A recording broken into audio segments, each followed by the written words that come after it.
Thank you for staying with us. And we have a first interview, Sana. Yes, indeed. We're taking a look at Ondo governorship election, the legal drama. That's what we will be looking at right now. And you know, if you've been following the news, you know that this has been dominating discourse everywhere. We are not alone. This lovely first day of November. It just happens to be a Tuesday. We're joined by Dan Lyle. Thank you very much for being a part of our show. Same to you. And he was also the former national chairman for Labour Party, a lawyer also who says he is not in any political party at the moment, so he's speaking from himself. I guarantee. Not as I said, I'm not in He's not. Yeah, we know. We believe you. Let's start from, so many people have expressed their opinion about what's happening in Ondo State, the fact that the PDP is still yet unable to resolve the issue of internal party democracy. You see, that's what panned out here. But this is particularly a peculiar situation, knowing that there are two factions now in the PDP. Let me start from, how do you see all of this? How did the PDP get here before we get to others? You see, the problem you have in political parties is when the leadership of the political party, the members do not go by their rules. In every political party there are rules. You have the constitution. That is what binds the members amongst themselves and the leadership of the party. If you have a provision in the constitution that something must be done in a particular manner, if you don't do it in that particular manner, it may likely create problems. And that is what led to this issue you have in the PDP. It is also rarely ugly head in the APC. A situation you are going to have two strong political parties in disarray, then it means we are going to have problem with our democratic process. PDP's problem started with the attempt to replace the former national chairman, i.e. Mwazu. They had an amendment in the constitution whereby when the chairman leaves, he has to be replaced with somebody from that zone, of which an amendment has been knocked down now by a court. And I agree with that court. You cannot amend any rules of a political party without doing it in a convention. These are some of the things leadership of political parties overreach themselves. If you don't have a problem when you do it, everybody keeps quiet. It doesn't make it right. You can only amend everything in that constitution in a national convention. Okay, now let's see. Just a minute. And I think PDP did not do that. Secondus acted. Then it landed at, they conscripted Ahmadu Sharif. Now Ahmadu Sharif came and took over. Well, I have told you before, the problem of giving monkey water to drink. When monkey is thirsty, and you are coming with a cup of water, you become monkey's friend. He will take the water and drink. But where the problem is to collect the cup from the monkey. Everything pertaining to the PDP as a political party is because they have always done things with impunity. At that time they have a head, the president, who will call a meeting and they will treat in a family way. Now that head is no longer there. Everybody is now struggling for the soul of the party, more particularly the governors. So you're going to have problems. And it has started affecting the other organs of the party, like in an election. Let's take, for example, what is happening in Ondo State. Ondo State properly gave notice. The party leadership gave notice for primaries. The primaries conducted in Ondo was monitored by INEC. And you don't just go to conduct primaries, you give INEC minimum of 21 days notice. INEC will monitor such primaries, take reports, security agencies, everything, and then they file it at the headquarters. The party leadership will now communicate the outcome of that primary to INEC headquarters. And I think in the case of Ondo State, that was how Tayo Jegede emerged. Then suddenly from the blues, just as I told you, I'm now hearing that my friend Jimo was not even a member of the PDP. That is left for them. That is their problem. So he went somewhere, one lungu in Ibadan, unknown to INEC. From the reports I have read, unknown to INEC, which INEC admitted that they are not aware of what happened in Ibadan. On the other hand, they did not give notice. INEC was not there. Security did not go. And now suddenly they want to submit the name. So today, INEC has accepted that illegality in Ibadan as against what it saw, INEC saw and witnessed with its two eyes. And I dare say that election in this country can never be rigged without the cooperation of INEC. When they say it's politicians, yes, politicians will do what they want to do best, or what they know how to do best. Carry ballot box, INEC will cancel it. Write result, bring to INEC, no, we don't know this, they cancel it. As many times as possible. That will not work. But once INEC is influenced one way or the other, and I don't want this INEC to throw away the benefits of Jega's administration. You know what is in the media now? The media is saying that INEC took Jimo's Ibrahim in order to shut Jimo Ibrahim up from the $1 million bribe. Alleged. That is trending now. So what will make me not to accept that position? Because it defies logic, it defies common sense, it defies law. And people like us that have been involved in this thing cannot keep quiet. In fact, we cannot keep quiet. Jimo alleged $1 million bribe. And when it was denied, Jimo said, let me not open my mouth. And now his name has entered. The bird cried yesterday. The child died today. Did he die for money? Who does not know that it was the bird of yesterday that killed the child? All right, let's look at, when you look at... It is not for them. I think, Chief Dan, when you look at all of those intriguing cases, you also want to consider that all the cases decided at Justice Abank's court have followed the same pattern. Yes.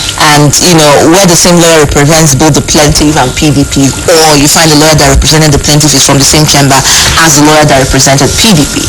Now, this is a case that has continued to happen. Isn't it a worrying trend? And haven't you also begun to really become disturbed? Because this is supposed not to happen in the judiciary.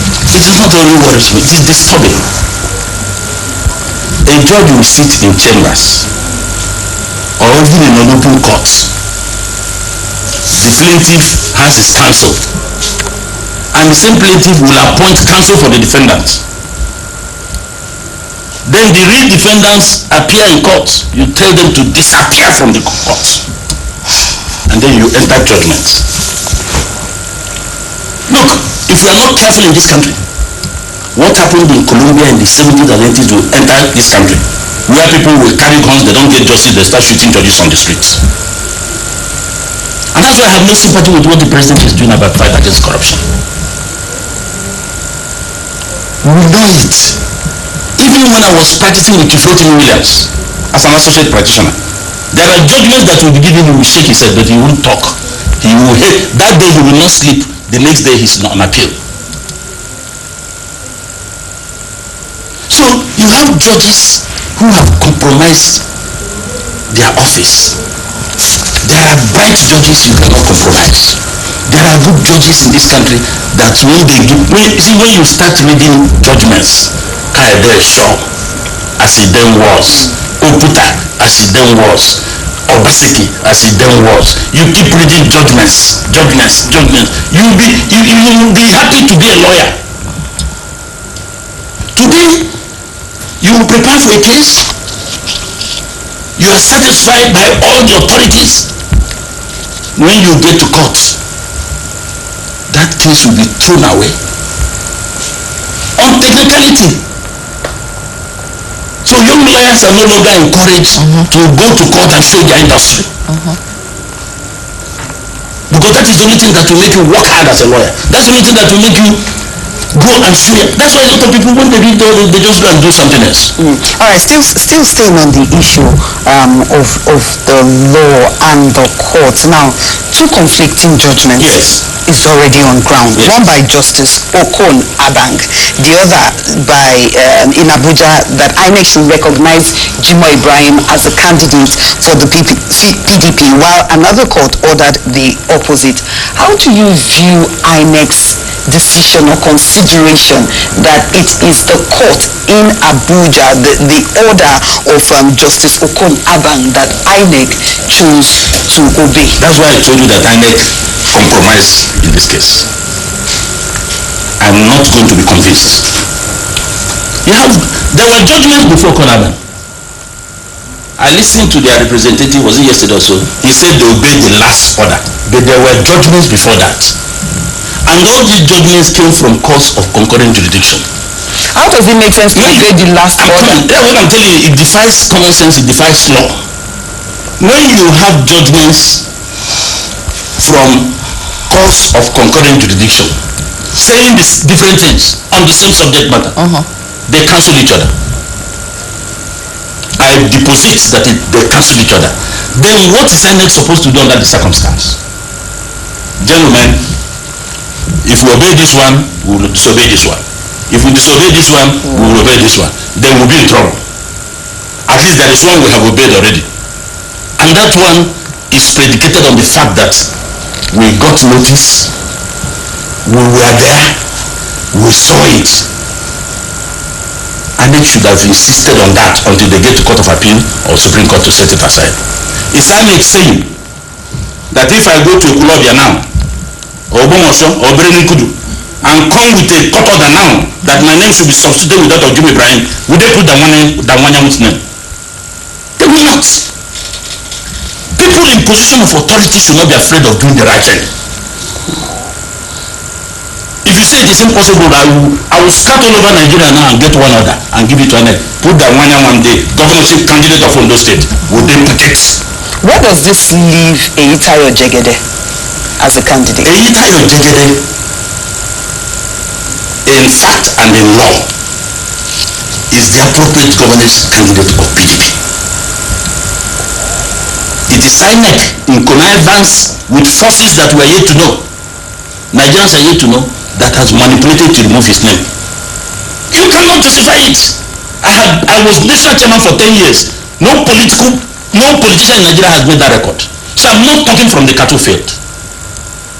The law is there. Look at section 87(1)(c) of the Electoral Act. It provides that in deciding whether you want direct or indirect primaries, in choosing a candidate, if you are choosing a candidate for State House of Assembly, the primary must be done in that state, in that constituency. Federal House in that federal constituency. Senate in that senatorial zone. Governorship in that state. The law has specified where and how you will pick your candidates. Didn't Abang see that provision in the law? Is INEC deaf in seeing that provision of the law? Then somebody went outside the state to do something kangaroo. INEC accepted it. Somebody told me a few days ago that they did it in Adamawa. Yes, Adamawa and Taraba. There was reason for it, and nobody challenged it. Of all the candidates contesting election in Ondo State, all of them did their primaries in Ondo, except Jimoh Ibrahim. Yakubu, INEC chairman, is my good friend, but I'm disappointed. He should not, Professor Jega did not allow anybody to interfere in his office. Is it possible for INEC to retrace its steps at this point? Just a minute. Professor Jega never did. President Jonathan never told Jega to do anything. Jega will take a position in a meeting, will come with superior arguments, Jega will adjust on the spot. You do not allow external interference, be he minister, be he governor, be he president. And let me say clearly, there is no court in this land, Supreme Court has said so, that can impose a candidate on a political party. Talking about imposition, just before you come to that question, and I'll ask you. Now, Orebi, who's the chairman of the Amodu Sharif-led faction in Ondo State, has said that, well, if the PDP-led faction of Ahmed Mekrifi has nothing to worry about, well, then is it going to appeal? Because they understand that INEC has made his last say, and that Jim Ibrahim is the perfect and the right candidate for PDP, and that the faction of course, Amodu Sharif is the original and the authentic PDP faction in Ondo State. However, when you look at the conversations between the two camps, isn't it a bit dastardly to actually see PDP still fighting amongst itself in a time when the 26th November is just across the corner? Let me tell you, if this fight continues, the intention was not for PDP, for Jimo to win. Jimo may be deceiving himself.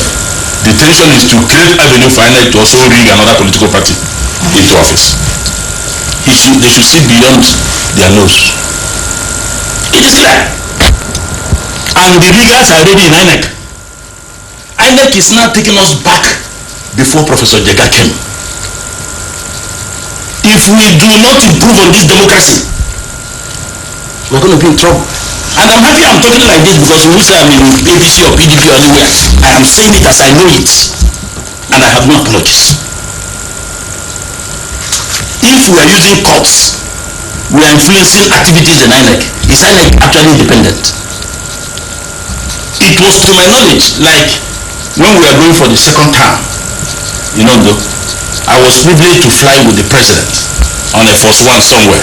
We are talking. Say, the president Jonathan said, look, my chairman, I don't need the whole states to rule Nigeria. In fact, I don't need more than 10 states to rule Nigeria. President Jonathan told me at 6,000 feet above sea level. And I'm telling President Buhari, you can still govern this country. You can still govern this country even with 10 states. It is you that Nigerians are looking at now, not all those ones surrounding you. If you're out of the place will collapse. For now.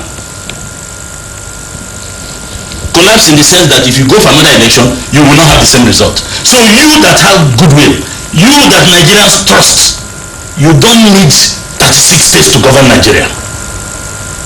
In other words, APC does not have to hold sway in all the states. No, you don't have to win in all the states, for God's sake.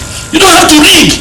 When it happens, look, why I said you cannot succeed in manipulating the electoral process if you don't have the support of INEC is because INEC can cancel the results before they are announced. So it's inconclusive. You can say it's inconclusive. You can repeat it as many times as possible. When a politician carries a ballot box or manipulates writing of results, they bring it to you, you cancel it, they won't try it tomorrow. It is INEC that has been cooperating. I saw some documents in Edo. I shook my head. That was Edo we fought for. I raised Adam Soshuowole's hand in Urukoto Hall in 2007 for 2007 election as Labour Party candidate before we entered an alliance with AC. We fought it because there was manipulation. We fought it in Ondo, we recovered the 2 mandates. Then why should we allow something to happen again?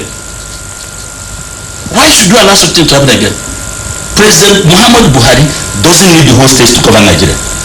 And he's one of the luckiest presidents that he may be president without a state, and yet Nigerians will follow him.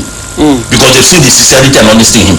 I remember this replica in 2007 between Amechi and Amehe, and you look at the political situation where Amechi had won the PDP primary in the state, and then of course his name is substituted, and an action, of course, he challenged in court, and we saw the result of it.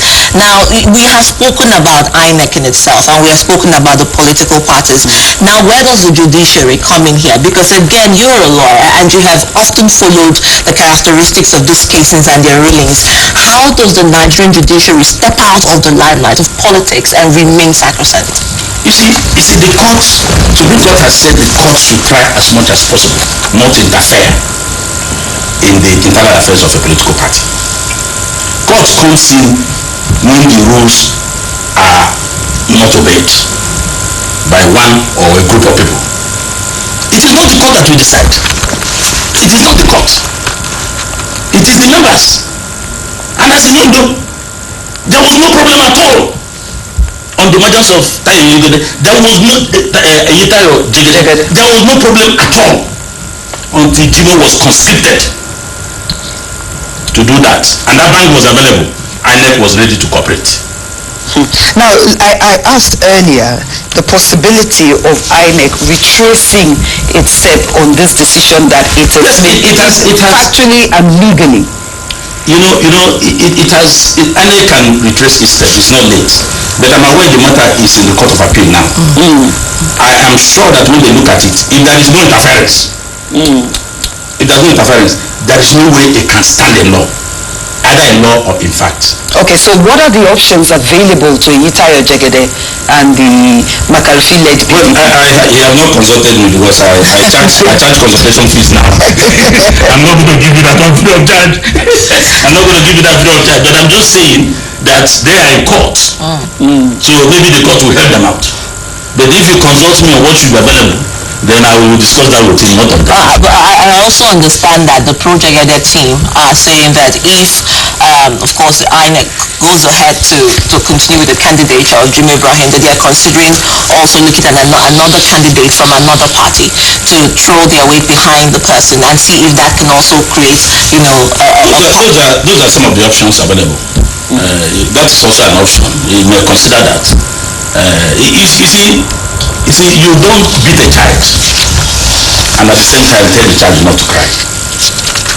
If this is allowed to go, it will be a sore point on INEC. I have said it. I witnessed this primary. It was transparent. It was legal. I didn't see what happened the other way around. And they should have shown integrity by insisting on it. If you are to be charged to court, you say, I also have this court order, court judgment. So what INEC did, I can tell you in all material particular, was based on an influence which they have to tell Nigerians. And what is in the media now is that it has something to do with the alleged $1 million bribe. From Jimo Ibrahim. From Jimo Ibrahim. Because Jimo threatened thereafter that let me not open my mouth. All right. So how are we going to run government like that? How are we going to run Nigeria like that? There are too many things in public offices in Nigeria, and that's why Buhari must be supported. Anybody going against this fight against corruption is unpatriotic. All we are saying is don't fear anybody. You should go by the rule of law and it should be holistic. I'm thinking the focus should it really be on INEC or on the court, on the judgment by Justice Okon Abang, who said because INEC is claiming that it is obeying a court order. Wait, there was judgment by the man long ago on who is the leadership of the party, and it is that leadership of the party that forwarded the name of Tayo Jegede. That one was there. There's another judgment. Look at that of Ashi. Ashi has made nonsense of legitimately too, correctly too, that amendment to the constitution does not exist in law. That means the claim of Sheriff has collapsed. INEC is aware. INEC has a consortium of senior advocates of Nigeria. And I put it to you now that I am aware that they advise INEC to the contrary. But due to the power or the influence of INEC leadership, they change. I have it on good authority that the consortium of senior advocates of Nigeria told INEC, stick to Jegede, that is the proper thing to do. That is the proper thing to do. My concern is that INEC has a court order to hide behind.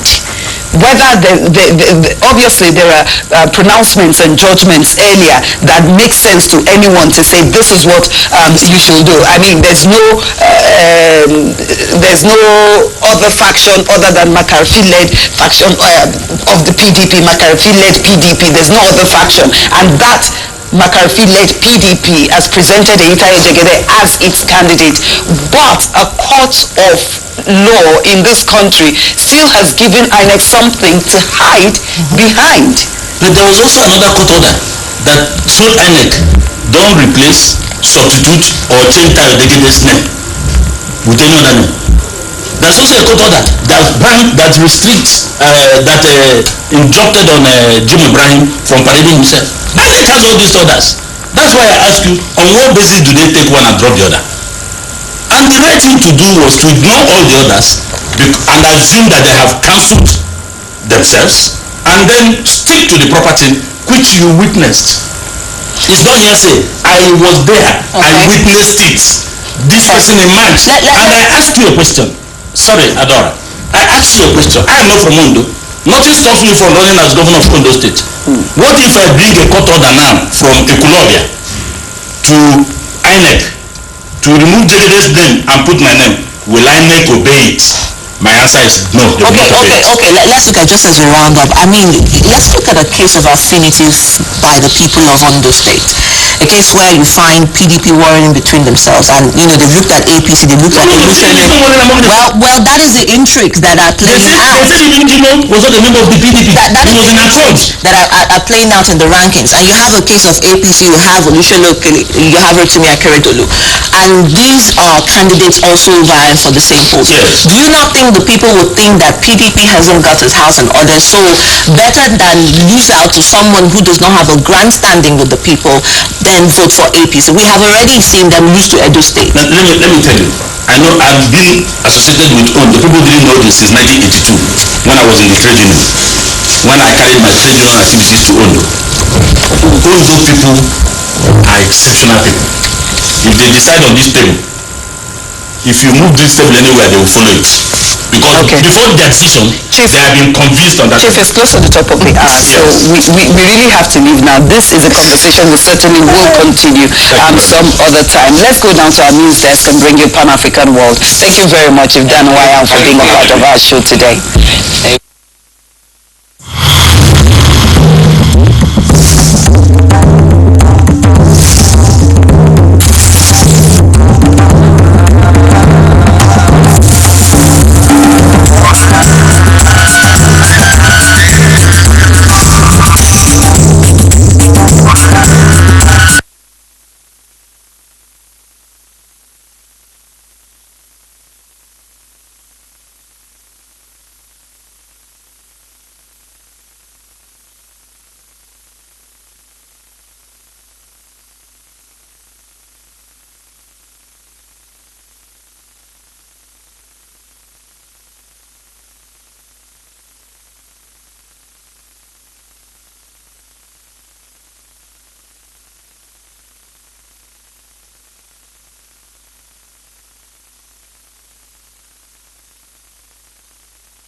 On his desk, this is Pan-African World. France is ending its military mission in the Central African Republic 3 years after it intervened to stop mass killings after a rebellion ousted former President Francois Bozize. The withdrawal of the 2,000 French troops comes as a fresh wave of killings has rocked the Central African Republic. France says Sangari succeeded in its mission to stop fighting in CAR. South Africa's chief prosecutor has dropped fraud charges against Finance Minister Pravin Gordhan. Gordhan has described the allegations as without merit and politically motivated. News of the charges earlier this month rattled the financial markets, and the South African rand fell more than 3%. And Belgium foreign minister and democracy activist in Democratic Republic of Congo have called on Congolese authorities to investigate allegations that high-ranking officials stole millions of dollars in public funds. The accusations surfaced shortly after the postponement of an election for a successor to President Joseph Kabila, originally scheduled for next month until until April 2018. The delay triggered violent unrest in the capital Kinshasa last month, in which at least 50 people died. Congo's government spokesman did not respond to a phone call or text message requesting comments and did not